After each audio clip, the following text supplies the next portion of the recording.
Perlawanan dipimpin oleh Thomas Matulesi atau lebih dikenal dengan nama Patimura.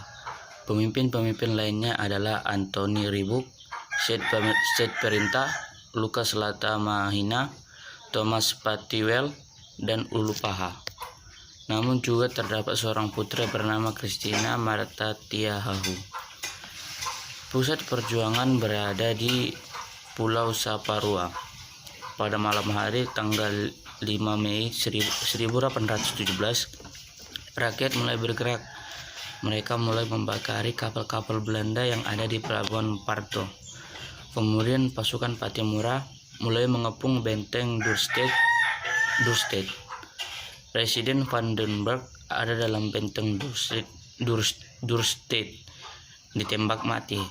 Keesokan harinya, tanggal 6 Mei 1817, pasukan Patimura berhasil merebut dan menduduki benteng Dorstad. Dari Saparua, perlawanan menjalar ke pulau-pulau lain: Haruku, Seram, Larike, Uring, Asilulu, dan Wakasihu. Pada tanggal 19 Mei 1817, pemerintah Belanda mendatangkan pasukan bantuan dari benteng Zeelandia. Sekiranya telah siap menghadapinya, rakyat Haruku dan raja-raja di sekitarnya dikerahkan menyerang benteng Zeelandia dan mencoba menerobos pengepungan rakyat. Pasukan Belanda terus maju dari Haruku ke Saparua. Maka dari Saparua berkobar pertempuran sengit. Prajurit-prajurit Belanda banyak yang tewas, termasuk diantaranya terdapat beberapa orang perwira. Kemenangan Patimura di Saparua membakar semangat perjuangan daerah-daerah lain. Maka berkobarlah perlawanan umum di seluruh Maluku.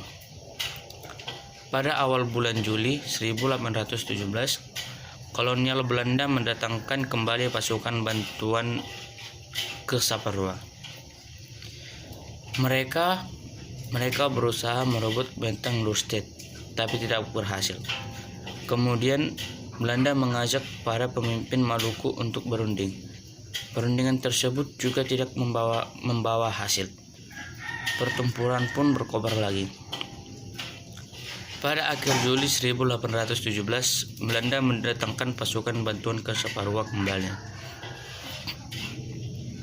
Belanda mengerahkan kapal-kapalnya dan mulai melepaskan tembakan meriam dengan gencar ke arah benteng Dorstad yang masih diduduki oleh pasukan Patimura. Sementara itu, pasukan-pasukan Belanda terus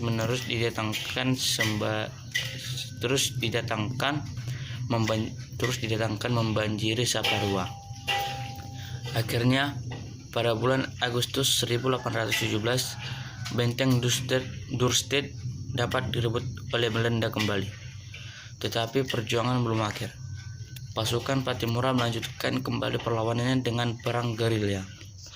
Pemerintah Belanda mengumumkan akan memberi hadiah sebesar 1 juta gulden kepada siapa saja yang dapat menangkap Patimura dan juga menangkap pemimpin-pemimpin Maluku lainnya.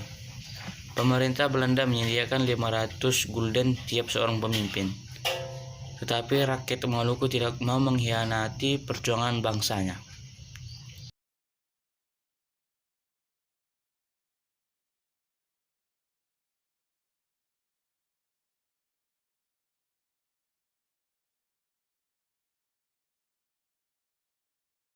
Enam bulan memimpin perlawanan, akhirnya Patimura tertangkap.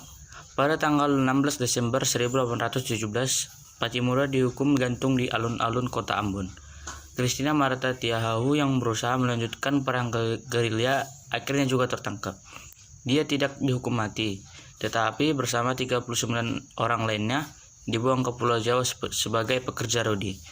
Dikisahkan bahwa di dalam kapal, Christina Marta Tiahahu mogok makan dan tidak mau buka mulut. Dia jatuh sakit dan akhirnya meninggal pada tanggal 2 Januari 1818. Jenazahnya dibuang ke laut antara Pulau Biru dan Pulau Tiga. Dengan demikian berakhirlah perlawanan Patimura di Maluku.